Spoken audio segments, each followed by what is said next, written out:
ఈ BC meeting సంబంధించి గతంలో జగన్మోహన్ రెడ్డి గారి హయాంలో బీసీలు బ్యాక్వర్డ్ క్లాసెస్ కాదు బ్యాక్ బోన్ క్లాసెస్ అని జగన్మోహన్ రెడ్డి గారు చెప్పి వాళ్ళని బ్యాక్వర్డ్నెస్ నుంచి బ్యాక్ బోన్గా ఎలా మార్చాలి, వాళ్ళని ఎకనామికలీ పొలిటికల్లీ ఎలా స్ట్రెంగ్తెన్ చేయాలి అనేటువంటి అంశాల మీద దృష్టి పెట్టి ఆనాడు జగన్మోహన్ రెడ్డి గారు తమ 5 ఏళ్ల టెన్యూర్లో మనం చూసుకున్నట్టయితే ఓవరాల్గా కూడా 4.5 లక్షల కోట్లు డీబీటీ నాన్ డీబీటీ పద్ధతిలో సంక్షేమ పథకాలు అందజేసి మరి రాష్ట్ర ప్రజలకు మేలు చేస్తే అందులో మరి సగానికి పైగా ఉన్నటువంటి బీసీలు రాష్ట్ర జనాభాలో మరి వారికి సుమారు 2 లక్షల కోట్ల సంక్షేమ పథకాల్ని డీబీటీ కావచ్చు నాన్ డీబీటీ పద్ధతిలో వాళ్ళకి ఇచ్చి వాళ్ళందరినీ కూడా స్ట్రెంగ్తెన్ చేసి బీసీలు అంటే బ్యాక్వర్డ్ క్లాసెస్ కాదు అన్ని విధాలుగా కూడా స్ట్రెంగ్తెన్ చేసి అన్ని విధాలుగా కూడా వాళ్ళను అప్లిఫ్ట్ చేసేందుకు తోడ్పడడం జరిగింది.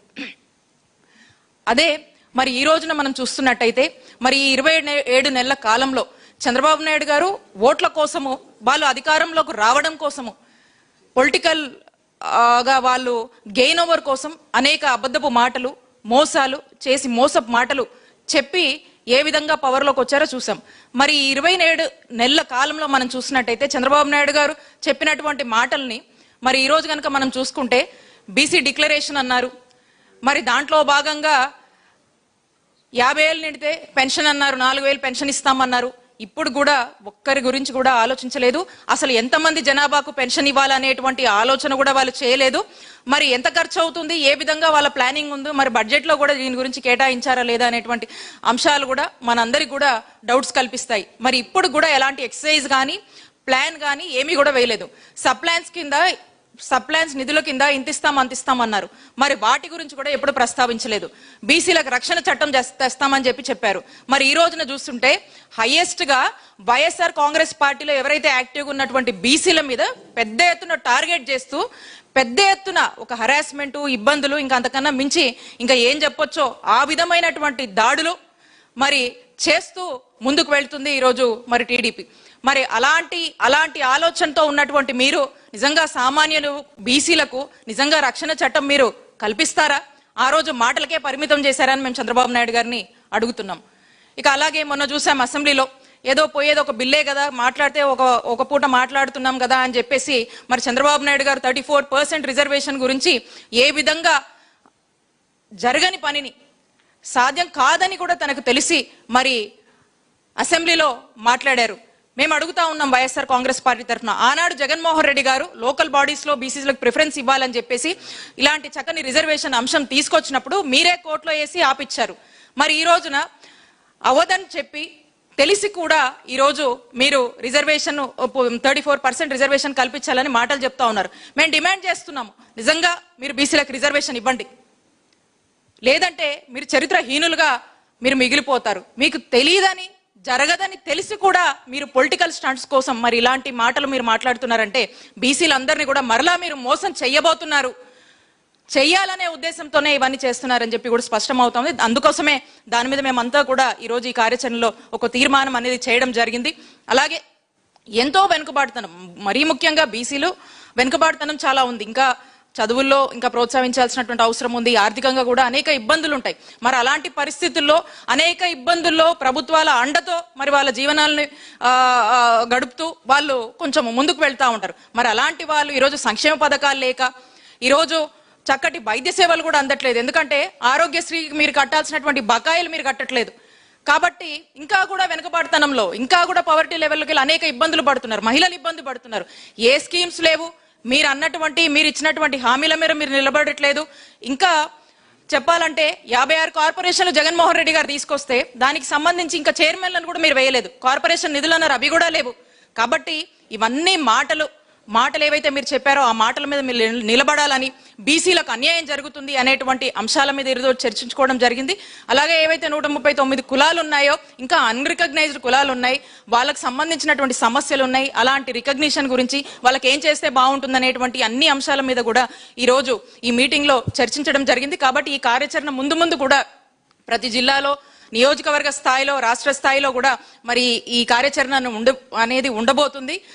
ఒకటి, ఆనాడు జగన్మోహన్ రెడ్డి గారు బీసీలకు మేలు చేశారు, అండగా నిలిచారు అనేటువంటి విషయం నిజం. మీరు మోసం చేస్తున్నారనేటువంటి విషయం కూడా అంతే నిజం. కాబట్టి మీరు ఇచ్చినటువంటి మాట మీద మీరు నిలబడండి. అలాగే బీసీలకు చేయవలసినటువంటి మంచి గురించి వైఎస్ఆర్ కాంగ్రెస్ పార్టీ పోరాడుతుంది, నిరంతరంగా పోరాడుతుందని కూడా తెలియజేసుకుంటూ థ్యాంక్ యూ.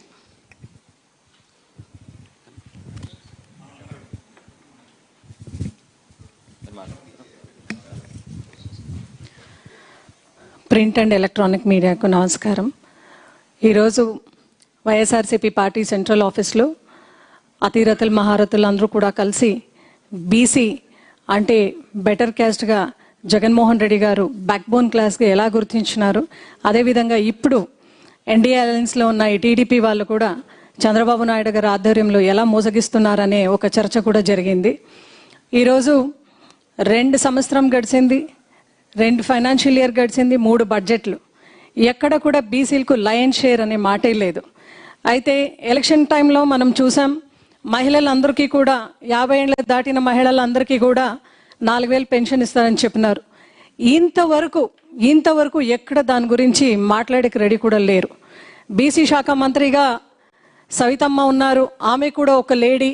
మహిళలు ఎంత కష్టపడుతున్నారని ఆమెకు తెలిసినా కూడా ఇంతవరకు దాని గురించి ఎక్కడ కూడా ఓపెన్ డిస్కషన్కి రమ్మంటే ఎన్నోసార్లు పిలిచినా కూడా ఆ తరపున మనకు ఆన్సర్ లేదు. అంటే దీని పట్ల మనకి ఏం తెలుస్తుంది అంటే కేవలం ఎలక్షన్ మేనిఫెస్టో కోసం మాత్రమే మహిళా సాధికారతను మాట్లాడతారు. రాష్ట్రంలో సగానికి సగం బీసీ పాపులేషన్ ఉంది కాబట్టి మహిళలు కూడా బీసీ మహిళలు ఎక్కువగా ఉంటారు. గతంలో మనం చూసినాం 18,000 ఇస్తూ జగన్మోహన్ రెడ్డి గారు బీసీలను నడిపించే కార్యక్రమం ఎకనామికల్లీ, ఫినాన్షియలీ, పొలిటికల్లీ కూడా అండ్ రిజర్వేషన్ ఇస్తూ మమ్మల్ని నడిపించినారు. ఈరోజు మేము అడుగుతున్నాం, అలాంటి ఒక రిజర్వేషన్ను మీరు ఈరోజు అందరికీ కూడా జగన్మోహన్ రెడ్డి గారు చేసినారు కదా, అందరూ మాట్లాడుకుంటున్నారు, అందరూ తలుచుకుంటున్నారు, ఎక్కడ పోయినా కూడా ఆయనకు జనాదరణ పెరుగుతుంది అని చెప్పి ఈరోజు మీరు అసెంబ్లీలో 34% రిజర్వేషన్ బీసీలకు అని చెప్పినారు. చంద్రబాబు నాయుడు గారికి ఒక డైరెక్ట్ క్వశ్చన్, ఈరోజు స్టేట్లోనూ మీరే ఉన్నారు, అదేవిధంగా సెంట్రల్లో కూడా మీరే ఉన్నారు. మీరు అనుకుంటే ఎన్డీఏ అలయన్స్లో మీరు ఉన్నారు కాబట్టి ఇదేం పెద్ద పనేం కాదు. మీకు అసత్యం ఇది జరగదు అని తెలిసిన తర్వాత కూడా ఆ ఒక్క అబద్ధాన్ని మీరు నిజం చేసే ఒక తరుణంలో గతంలో మీరు మేం ప్రపోజ్ చేసినప్పుడు మీరు కోర్టుకు వెళ్ళి ఆపినారనే ఒక పాయింట్ మీరు మర్చిపోయి ఈరోజు అపహాస్యకు గురి అయినారు మీరు. ఎందుకంటే ఈ మాట ఎందుకు చెప్తున్నానంటే చాలా కులాలకి 140 కులాలు ఉన్నాయి, చాలా కులాలకి మీరు ఎన్నో ప్రామిస్ ఇచ్చినారు. కురుబ కులానికి ఎలక్షన్లో మీరు చెప్పినారు గుడికట్ల పూజారులందరికీ కూడా 5,000 హానోరేరియం ఇస్తామని చెప్పినారు. 2 ఏళ్ళు గడిచింది, ఇంతవరకు దాని గురించి ఎక్కడ కూడా మీరు మాట్లాడడం లేదు. గొర్రెల కాపురం ఉన్న కురుబ కులానికి మీరు ఆ సామాజిక వర్గానికి మీరు ఎక్కడ కూడా లోన్స్ కూడా ఇవ్వడం లేదు. గతంలో జగన్మోహన్ రెడ్డి గారు కమ్మడి నేసే వాళ్ళందరికీ కూడా, కమ్మడి నేసే ప్రతి కురుబోళ్ళందరికీ కూడా ఆయన 24,000 ఇచ్చి ప్రోత్సహించిన ఘనత జగన్మోహన్ రెడ్డి గారిది. అయితే ఈరోజు కురుబ కులానికి సంబంధించిన ఒక మహిళా మంత్రి సవితమ్మ బీసీ శాఖ మంత్రిగా ఉంటూ ఈ కులాన్ని ఎందుకు ఆమె చూసి చూడకుండా ఉంది అనేది రాష్ట్ర ప్రజలకి ఖచ్చితంగా ఆమె సమాధానం చెప్పాలి.